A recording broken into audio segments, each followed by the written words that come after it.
Okay, we're rolling, but before we get rolling, we actually got some clarification on the number 2 pencil ordeal.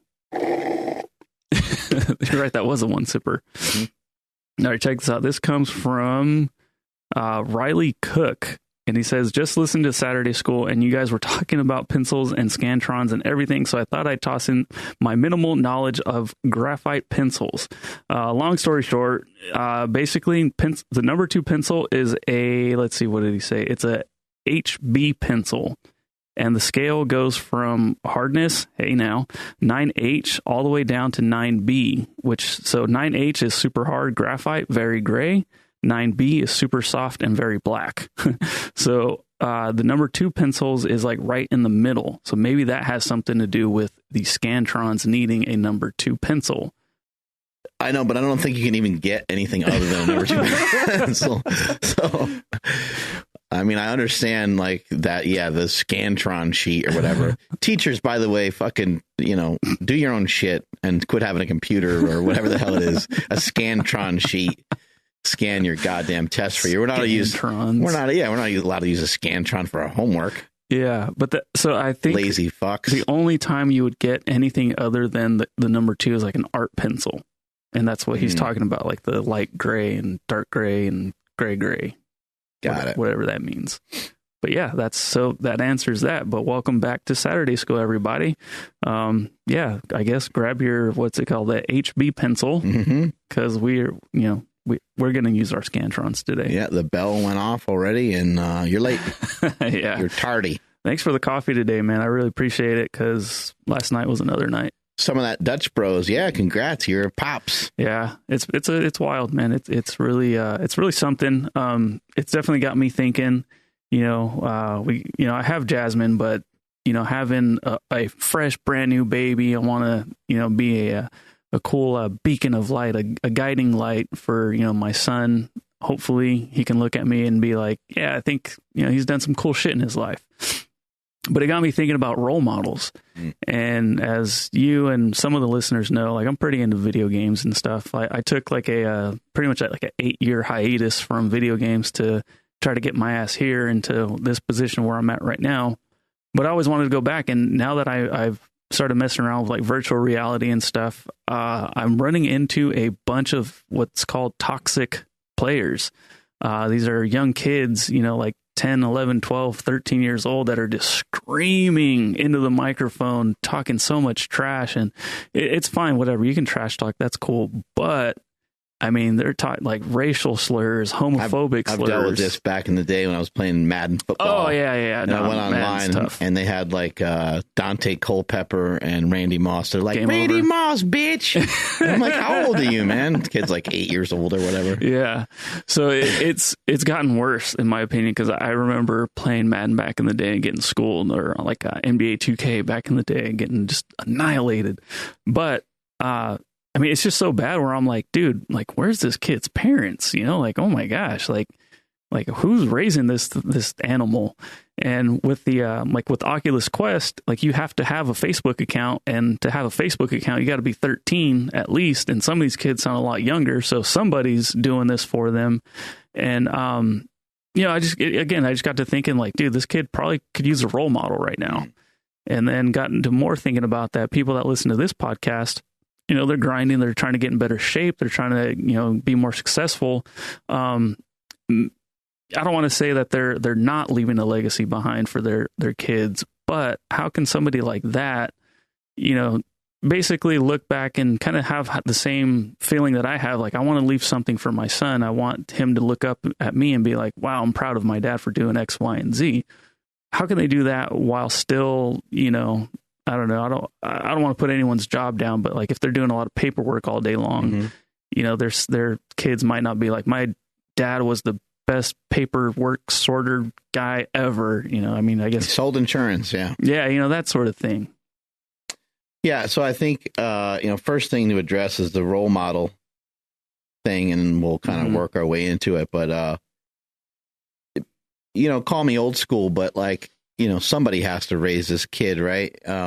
Whether it be the husband or whether it be the wife or whether it be a male or female, or whether it's two males and two females, and one of them, someone's got to sit back and probably be with the kid more often, because someone has to make money, right? Nowadays, we see two income homes very often. And I think somewhere along the lines, some people may have gone wrong with some of this and thinking like, hey, I'm going to go out and I'm going to make what I can make, and I'll make, 60 or 70. And if you can make 30, like that would be sick. Cause then I think the stretch for that other person to make 30 and to be out of the home isn't worth it. It's just not worth it. I think minimum wage would get you about $32,000 a year. But that's great. And for some households, like, man, that's a huge amount of money. That's a lot of extra income every month, a couple $1,000 a month. Like that's great. It's probably really helpful. And in some cases it's needed. Right. And sometimes like I can understand, hey, look, I'm going to do this for 2 years. I'm going to do this for 4 years. It makes some sense to do it for a certain period of time, but maybe you don't have to do it in perpetuity. Maybe you don't have to do it forever. I actually, with being a little bit old school, am a fan of, mom doing a lot of the worrying and mom spending a lot of time with the children. I do think I am a person that believes that women take care of their kids better than men in some respects. I'm not saying that men aren't equipped to take care of their children really, really well. I know some single parent dads that have done an amazing job with their children and have protected them and done all the right things. But I'm saying I personally believe that women have a little bit better instinct when it comes to taking care of especially small children. There's just something about a female that seems to work out really well with that particular situation. And even from the time the kid is born, we see a lot of evidence of this. I mean, the dad can't breastfeed, right? And, there's certain psychological, physiological, there's certain chemicals or certain things going on when that child is breastfeeding versus, being bottle fed from dad and so forth. And so I might be a little old school on that. So you might have to bear with me. Maybe some of my ideas are outdated. Maybe they're too traditional, but I do think that it's great for one parent to spend a good amount of time with their child. Now, I'd also say some people want to be with their children too much, and they're there for everything, and they get them out of every little nook and cranny, and they get them out of every little thing, and they safeguard them from everything. That's not great also. And then they're not monitoring when these kids are like, going online and talking all this trash.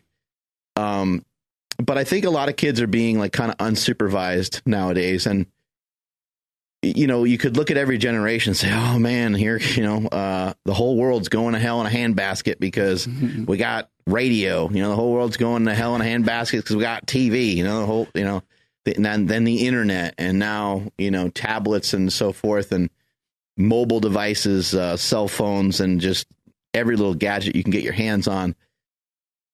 You can play, video games anywhere, and you can be part of virtual reality and chat rooms and social media and all kinds of different things you can be really exposed to. I think some of the toxic stuff that people are exposed to nowadays, these kids are getting on the internet and they're hearing, foul language from other people, and they're thinking that this is the route to go. I would also say, sometimes you'll hear on the news, they'll be like, teenagers are doing drugs and having sex. And you're like, I think this has been part of our history. Like, I think this has been going on for a long time.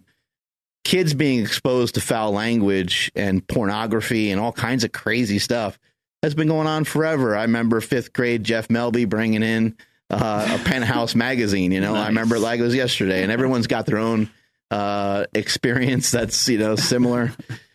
Sometimes it involves something even more inappropriate than just that. But I think back to, or even not even think back, but even think of like rap music, and even some of the metal and some of the heavier metal where there was like really, it's just maybe like quote unquote violent lyrics or lyrics that a parent would think, oh shit, like what's that mean for my kid?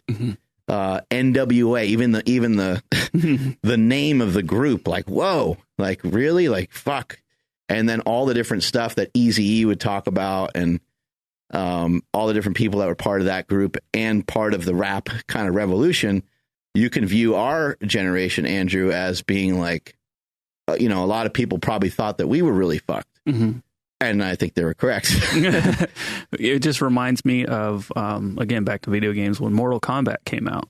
There was so much media covering that video game, saying that it was too violent, it's going to lead to this and that. You could rip the guy's heart out. Yeah, and then, shortly after that, there was a game called Night Trap. I don't know if you remember that, but basically you can either be, I don't remember how violent it got, but you could either be the the girls inside this house trying to survive a night where like burglars were going to come in, or you could be the burglars or whatever.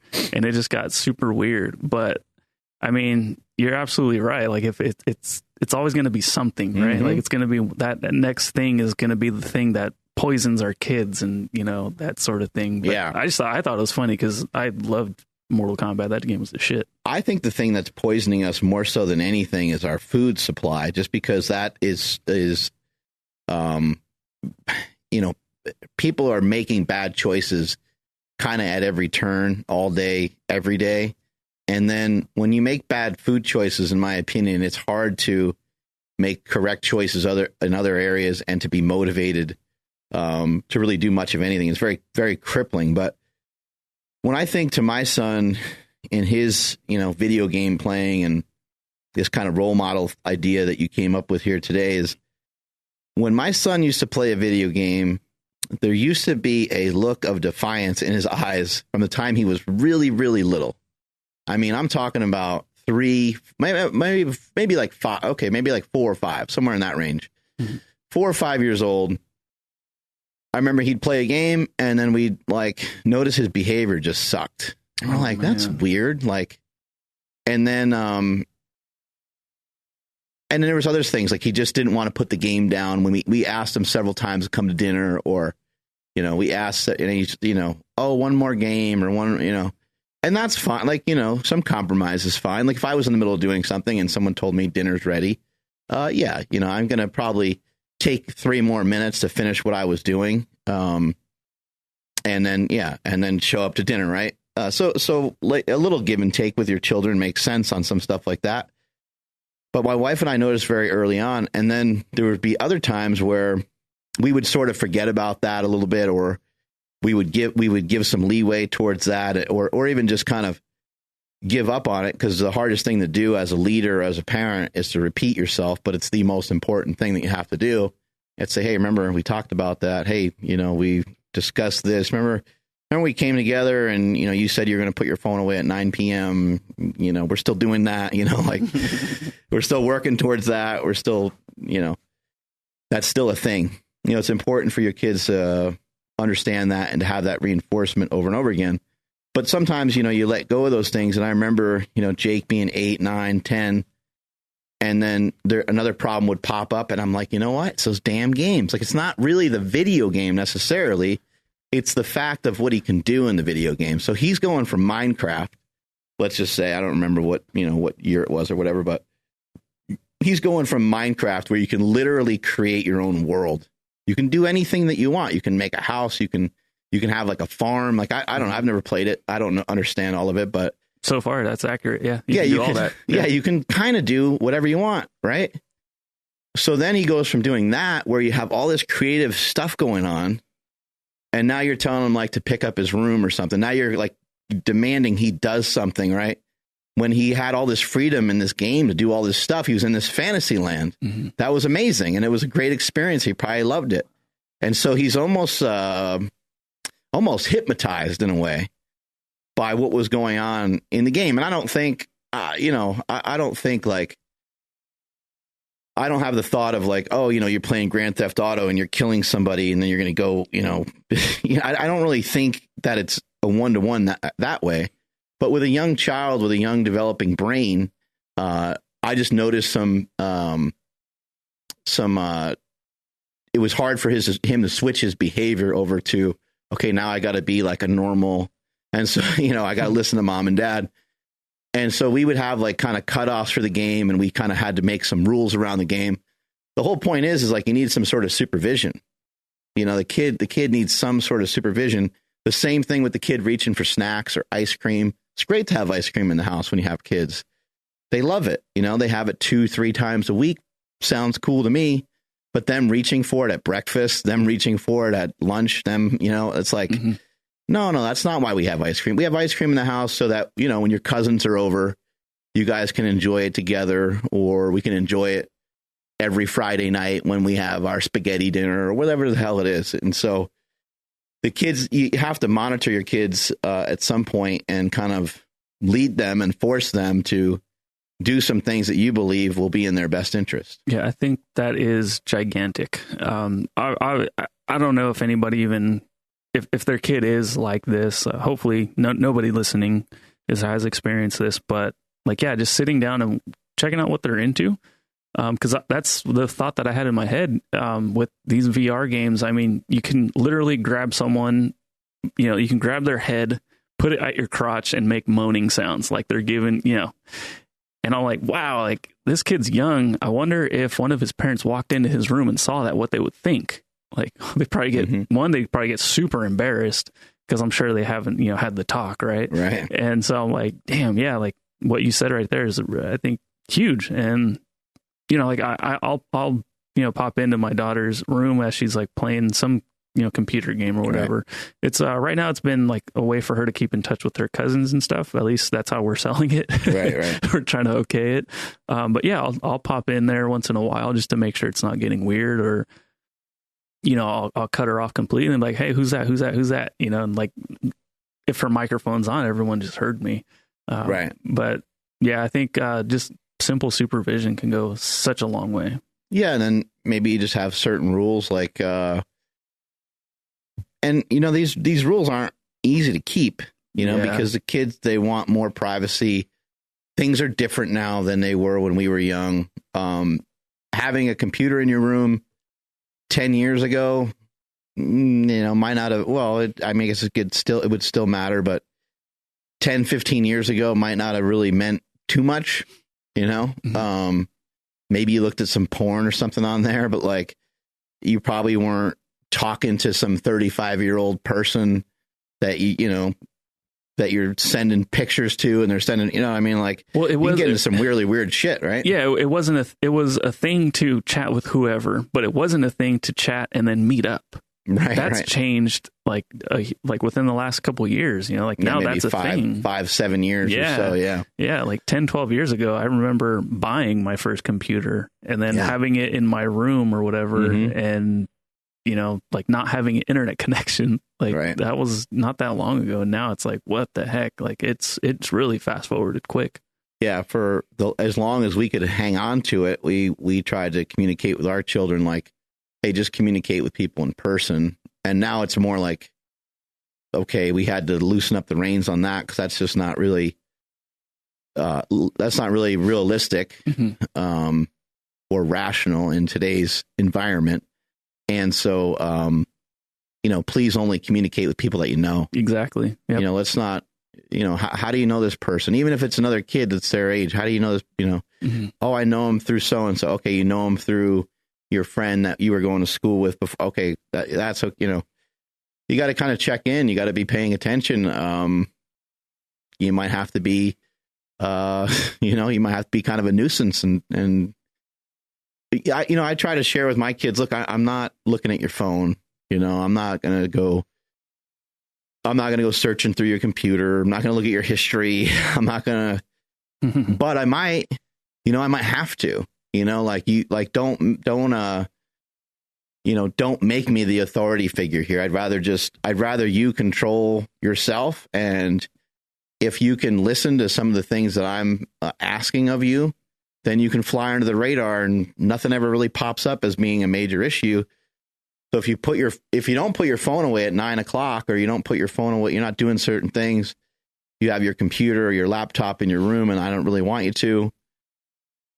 Well, then now I got questions because, like, what are you doing? You start to kind of break some of these rules, and that's what kids are going to do. They're going to push the envelope. They're going to break some rules. But you need your kids to respect yourself. And if you're ever going to be a role model for them, you have to break that relationship of being their friend. I don't think you can really. You might be able to be their friend and be their role model. If you happen to have a well-behaved kid, you might be able to have that combination. But we've seen friends like that. We've had friends like that. Like I remember having friends in high school where their dad would smoke pot with them and stuff. And it's like, that never turned into anything so good. Weird. Yeah. The whole thing's weird. I get it. The dad has a great experience with marijuana. His kid's a little older. He recognized the kid is probably going to be curious. And he thinks who better to show him how to light up than dad or whatever, and so they, it works that way or whatever. It's some of it's understandable. I would say when it comes to, parents with some of this technology issues though, is, your kid has Snapchat, your kid has, TikTok. Don't get all pissed off about it. Don't get all say, oh my God, that's really cool. I heard a lot of other kids, they're going to think you're cringe and everything, but I heard a lot of their kids talking about TikTok and I see kids dancing on there and stuff. What's it about? You mind showing me just play along with it. See what's going on. Ask them. And if they say, hey, I don't want to, if they get all locked up and they don't want to answer questions, which could happen with a teenager sometimes, then you say, hey, look, I'm your mom. I'm your dad. I care about you. I want to know. I want to now I'm even more curious because there really shouldn't be, I know you're not going to share everything with mom and dad, but there shouldn't be any big secrets going on here. So just, it sounds to me like if you're guarding it, that you might be doing something inappropriate or somebody else is doing something inappropriate.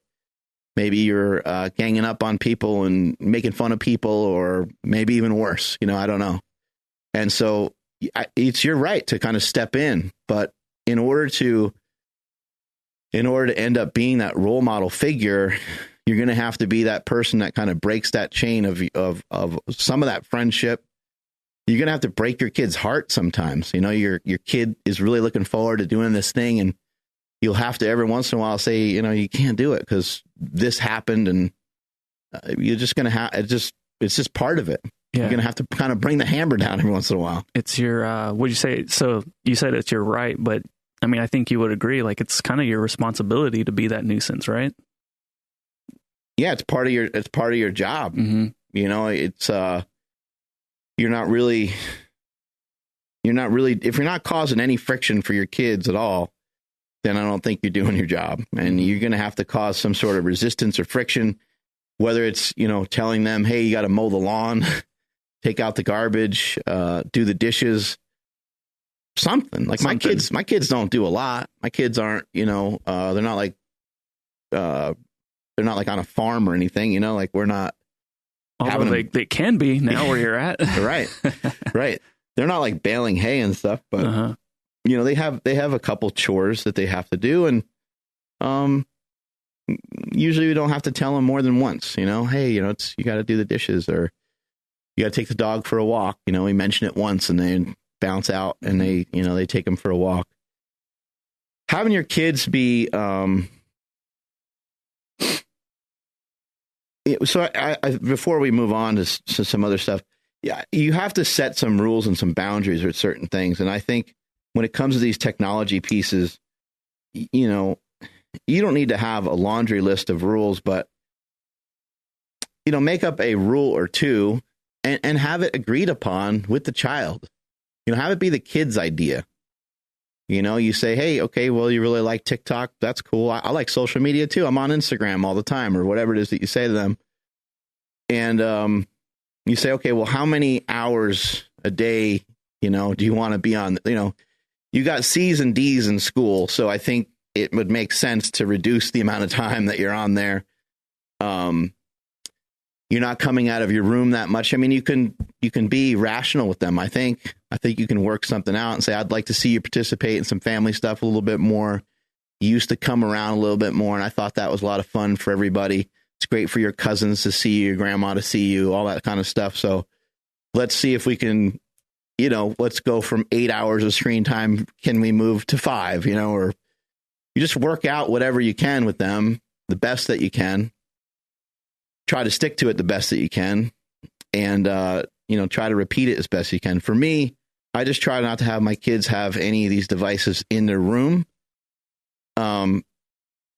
past like a certain hour. So, 9, 10 o'clock, kind of depending on the day. I just want that stuff charging up and charging somewhere where it's no longer in their possession. It's like out, in a sort of common area.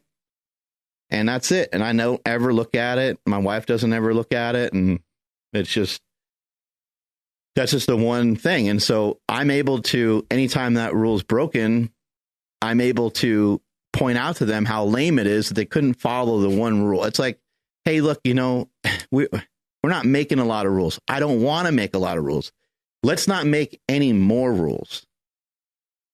So let's have you return that, because telling them, hey, like, if you don't return that, this is going to happen. I hate that. And then you got to police it. Then you're stressed. They're stressed. I'm going to take the, phone away for 2 weeks. You're never going to do that. You're not really ever going to, you're probably not really ever going to do that. If you really are going to follow through on the threat, then maybe those things are good. But most of the time, we're not going to do it. Yeah. One thing you've mentioned in the past that has been huge just in my household, but being inclusive, like I need to be more inclusive and let, my daughter know what I am doing when I pull my phone out. But yeah, like if you are pulling your phone out to be on social media and then getting mad at your kids for being on social media, I don't even need to explain how shitty that is. But also what Mark has said is like, let them know what you're doing. Like, yeah, like I'm on this podcast and, I like to, grow it as much as possible, as big as possible. And in order to do that, I have to be where the people are, and the people are on social media. So that's what I'm doing right now. Right. And one thing's not more important than the other. Making a post about the Power Project isn't more important than them talking to their friends. Correct. It in a logistical sense, it may be, you could kind of break it down hourly. I get paid X amount per hour. I work X amount of hours. If I add it all up at the end of the year, I work X amount of hours per year. I make X amount of dollars, and you're not don't make any money. You're not adding to the family income via texting your friend, but that's not helpful, and that doesn't make any sense to them. And it's also really not true, because they need their friends. They need their, if your daughter doesn't have some of her friends, well, then it's going to pull you from your work, because she's not going to feel good about herself. And then you have to go and deal with that, and then it's a strain on the family, and that would make the family make less money. Right. So while it's easy for parents to say that, and I see parents do it all the time. So if you're a parent, don't try to make it seem like your shit is more important, and definitely don't make it seem like your shit's more important than your spouse's stuff that they have to do. Just because somebody else might not make as much money as you in the household doesn't mean that the text or email that they're answering is not important. It's important to them. That's always the thing to keep in mind. Like, think about proportionately how important it is for a kid to talk to their friend versus how important it is for you to make a post on Instagram that may yield in a couple more followers or a couple more likes. I would actually side up with the kid and say that friendship. I mean, remember your friends when you were a kid? Like, that was everything, right? Mm-hmm. You're going to meet your buddy at 6 o'clock, and remember when you couldn't? You were fucking devastated. I remember crying about it when I was a kid. Like, when I was a little kid, I remember being super sad. Like, I couldn't hang out with my buddy. He had to stay in because he got in trouble or something. And I'm like, oh my God. Yeah. Or like when you guys plan on like spending the night over at each other's house, and then your dad's like, no, and you're like, what? But fuck, dude, I had so many things we were going to do. And it's like, oh man, you spend the next 3 hours trying to figure out, how do I get this back? Where did I mess up? I'll take out the garbage. I'll paint the garage. Yeah. And I just remember like a no would always come after like a bunch of like, dad, like, is it cool if dad, like, can I go to, so-and-so's house, dad, like, what do you want? Oh, I just asked you if I could go spend the night at their house. So is it cool if I go, dad? Like, dad? And it's always like, no, you can't go. Like, shit. Yeah. You annoyed the hell out of them. Yeah, exactly. At that point, it's already over. Yeah. Where are you going? Where are you staying? And you're like, yeah. Yeah, definitely putting yourself in your kids' shoes, definitely would give you a pretty good perspective and remembering what it was like when you were their age. And then in terms of like, having your children be proud of some of the stuff that you do, I think there's no way for them to be proud of what you're doing unless they respect you and respect what you're doing. Allowing your kids to be included in stuff is really important. You have, parties at work, you have certain things. See if these parties, see if some of these things are sometimes inclusive of family members. Sometimes they're not, sometimes they are, but anytime that they are, maybe you want to bring them around. It's good for your child to see where you work. Like, why not show them where you work one day? Your employer's not going to be pissed. You just bring them in and say, hey, I just want to kind of show my daughter around and show her what I do here and show her some of these buttons that I push, and we're going to mess around for 10 minutes and that'll be that. I think that's really healthy. And then also just making people aware of who you're talking to. I picked up Jake from school yesterday, and on the ride home, I was talking to him about Dr. Sean Baker, and I was telling him, I was like, I hit up, and I'm just talking completely randomly. He doesn't really care, and he was frustrated about something else, so I just figured I'll just talk about something completely different. And so I was like, yeah, I called up Dr. Baker. Dr. Baker's the guy that created the Carnivore Diet, and I've had him on my podcast many times. He's been on Joe Rogan before. I was like, he got me and your uncle into the Carnivore Diet. Now, like, millions of people around the world do it, and a lot of it's because of Dr. Baker. And I said, and Dr. Baker used to do surgery on elbows and knees. He's a doctor.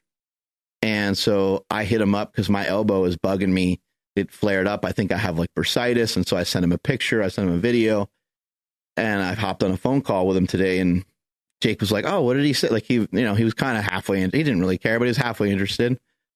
And we got talking about it. So he knows who Dr. Baker is. And now, 4 hours later or 3 hours later, we're sitting on the couch. Jake's playing the guitar. I pick up my phone. I'm texting.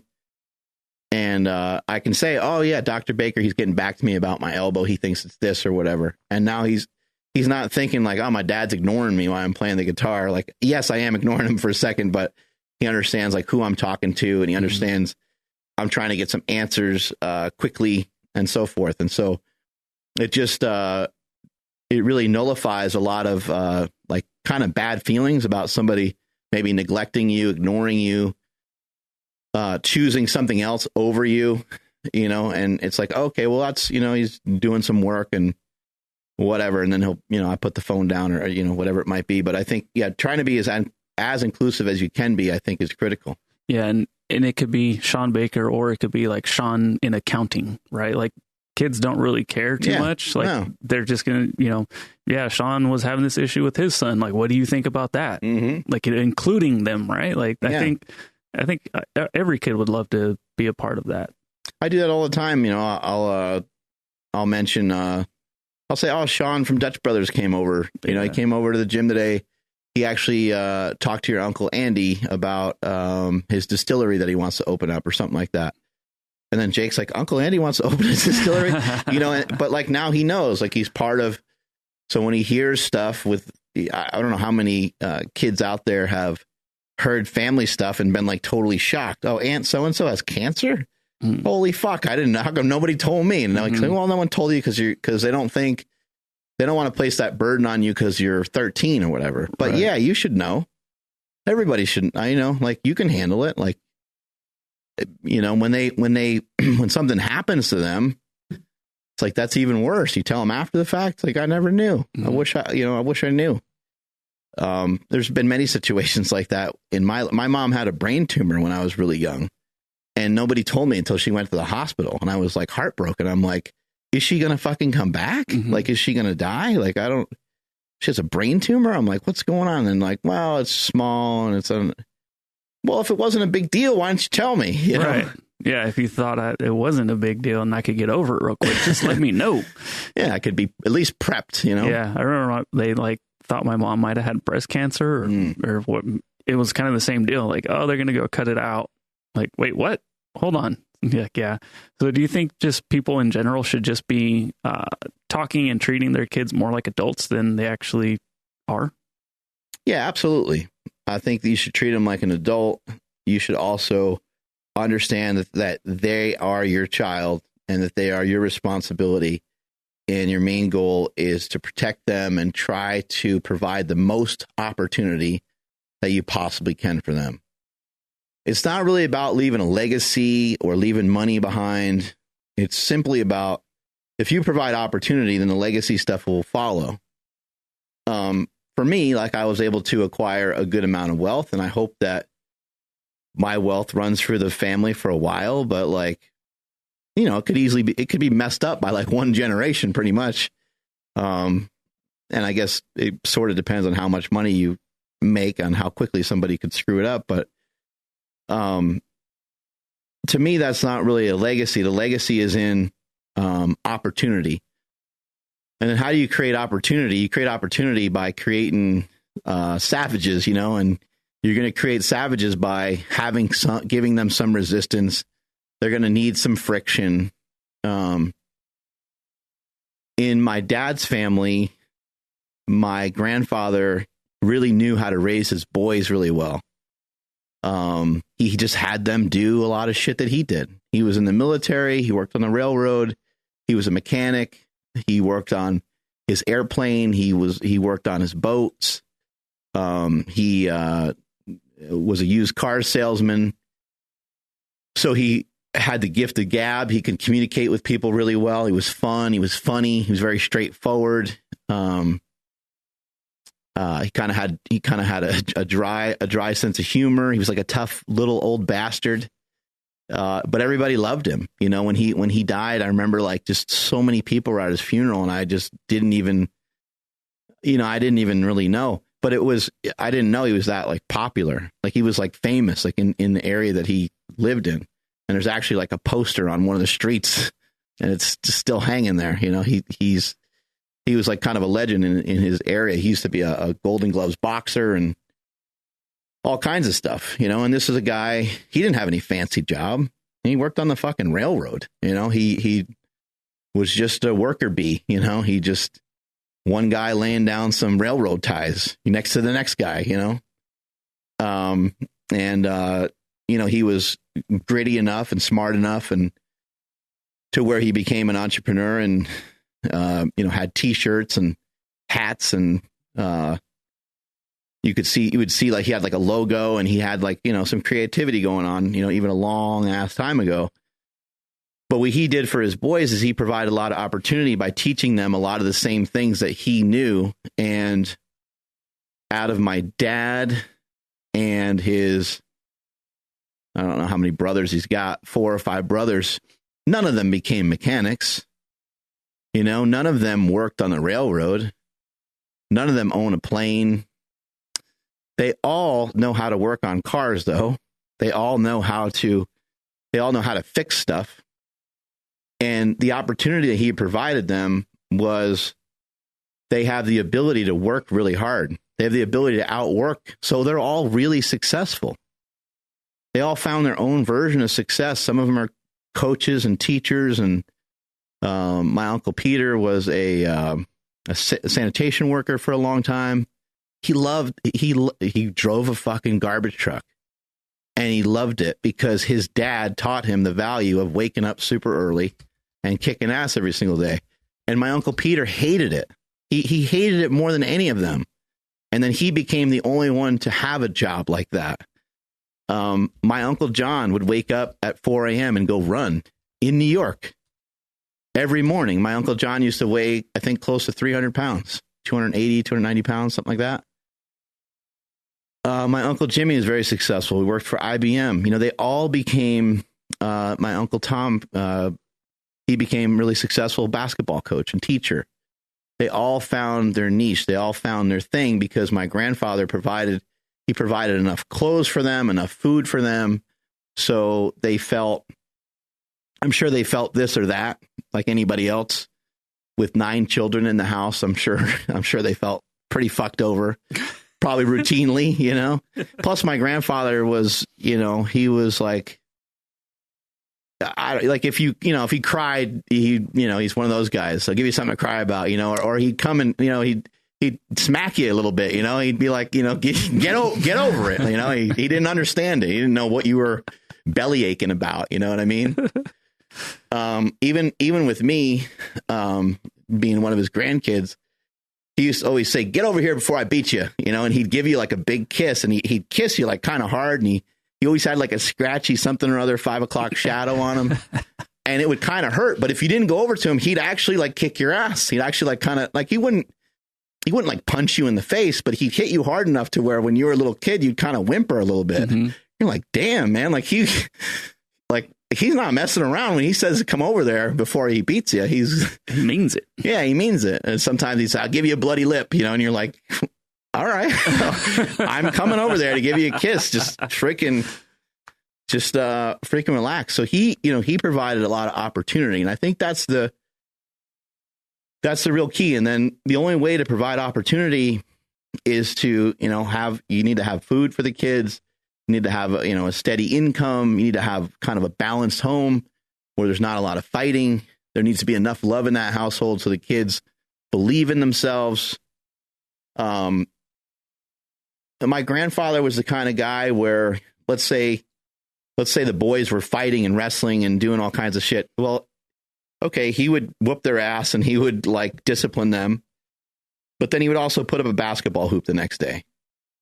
He's like, you know what I mean? Like, so what's the solution to these guys? Like, these kids fight every day. They try to kill each other every day. I'm sick and tired of it. What's going to stop them from killing each other? What's going to slow them down? Like, I'll just yell louder. I'll beat them harder. Like, no, let's put up a basketball hoop. Then maybe they'll shoot hoops. Well, then maybe they'll start to argue about, who fouled who and how hard it was or whatever. And then maybe we'll have to figure out something else. But he was that kind of guy. And I think, that's what I looked up to as a kid. And that's what I would like to do myself, is just figure out ways of providing opportunity for my children, leading by example. My son was up this morning at 6 a.m. playing the guitar. Sick. We lost our power. He's up early. Like, there's no alarm clock. He just wakes up at that time.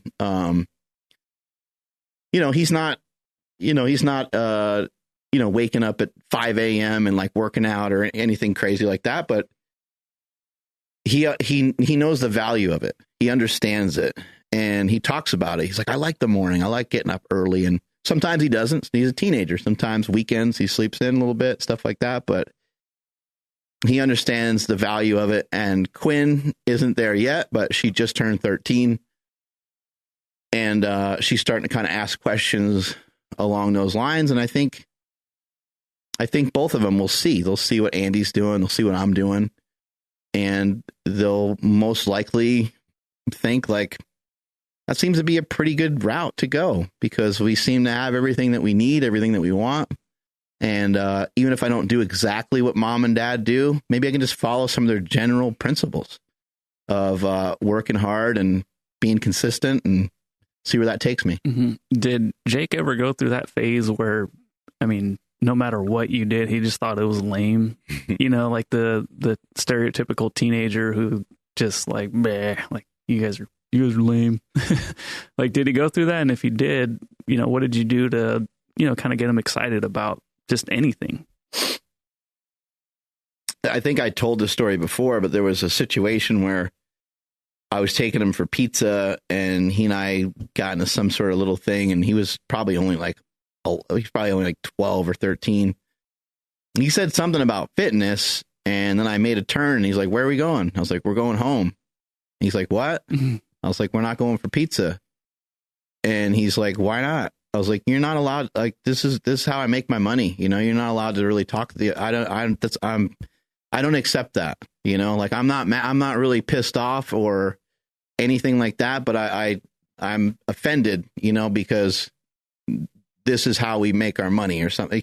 I can't even remember. I don't have any idea exactly what he said that triggered that, but I just remembered, like, I need to protect this. This is important. You know, he doesn't get away with, you know, and he probably remembers what he said, you know, if I was to ask him about it or ask him about that day, he probably at least remembers something about it, because I was like, this needs to be protected. You know, this little space that I'm in, these slingshots that I'm selling and stuff, this thing needs to be protected. He needs to understand that I really care about the inventions that I created.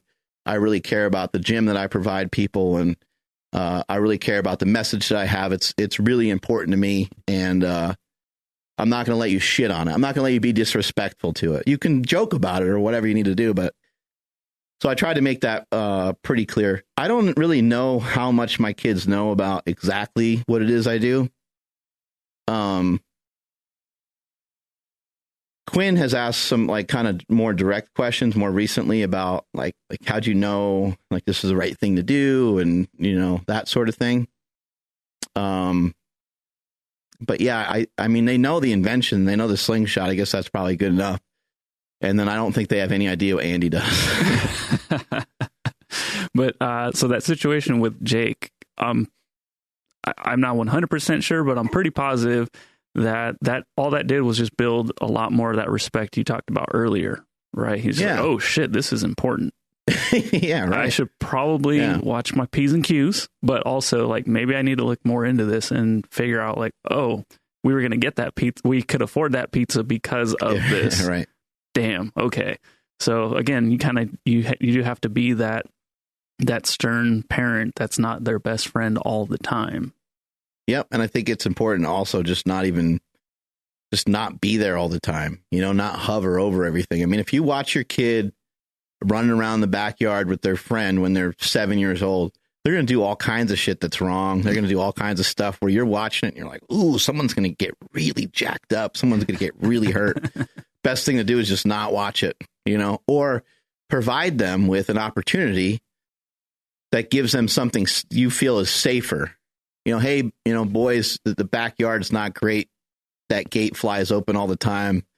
The dog next door is kind of vicious. Yeah, kind of vicious. And he comes flying over here all the time.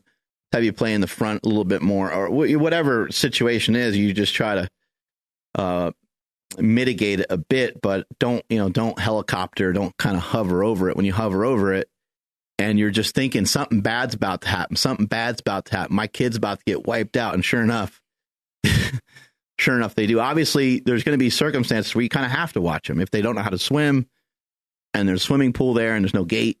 You know, you got no choice. You have to watch them. But for the most part, let them go off on their own and they'll figure it out. And so what? Your kid comes crying to you.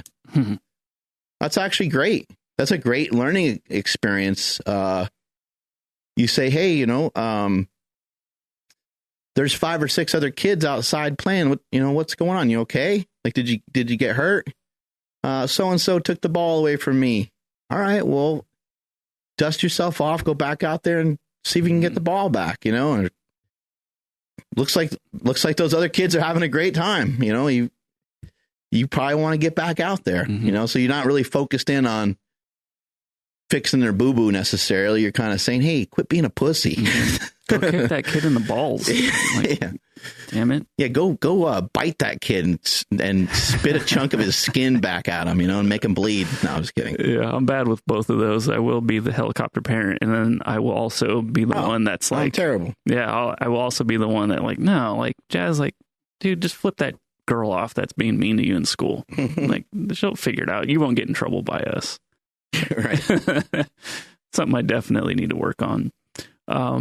In regards to fences flying open, has the wind been insane over there where you're at? Oh man, in Dixon, yeah, it was pretty crazy. There's no hills, there's no buildings, there's nothing out there. It's just flat. So yeah, we had 30-mile-an-hour winds for a day and a half, and now we got no power, and I'm starting to stink pretty good. And it's so funny when like people on the East Coast hear some of these, like us complaining about that. Like, yeah, we had one night of really bad wind and everything's messed up. But I mean, there's like trees on the freeway. It's been insane. Like, it's been terrible. I'm not a fan. But if you guys, I guess they would have missed it by now. But make sure you guys stay tuned into the community tab here on YouTube, because you'll see Mark, the way he was cooking his breakfast this morning with a headlight in the dark. That shit was dope. That was funny. Yeah. You know, when I was in New York, I remember when I grew up in New York, I remember, having 5 days or 4 or 5 days, no power, and it being kind of fun. You know, you're eating out of cans for a couple days, and you're using candlelight, and it'd get really boring, really fast. We had some Nintendo going on back then, and that would get shut down for a few days. And like, I don't know, going outside was cool because you can go outside, build a snowman, and you could smash each other with snowballs and play some football. And we used to play tackle basketball because the court was full of snow. Oh. And you could just kill each other. And it was amazing. That was probably like the most fun I've ever had, was doing that. Like, you're just like laughing the whole time because you're like trying to like run each other over and do a layup and like just getting wrecked. Yeah, you're just totally killing each other. It was amazing. A lot of fun, and when you're stuck in those situations, a lot of like motivation and inspiration kind of comes from some of that. But yeah, being here in California, everybody kind of loses their mind when you got one bad day of weather. And what you realize too is, like, in California, like, a lot of the trees that are planted, like, they're not even meant to be here. They're not really like, some of them aren't really meant for this area. And the ones that are meant for this area, when the wind picks up, some of those get toppled over pretty easily. And then there's debris there's trees down. Yeah, there's everywhere. Right in front of the Slingshot store. There's a gigantic tree that just fell over. I'm like, whoa, hey, that looks dangerous. At my old house, this is how stupid we are in California. There was a pine tree, like literally, it was probably about less than 3 feet away from the corner of the house. Like, it was so close that when we had it removed, like, they're like, we can't, because it's going to probably mess up your house. Like, what do you mean? Like, just, dig that bitch out. I'm like, nope, we can't. Like, well, who put it there? Well, we don't know. Obviously they didn't know, but yeah, we don't think about bad weather here. The roots go in there really deep.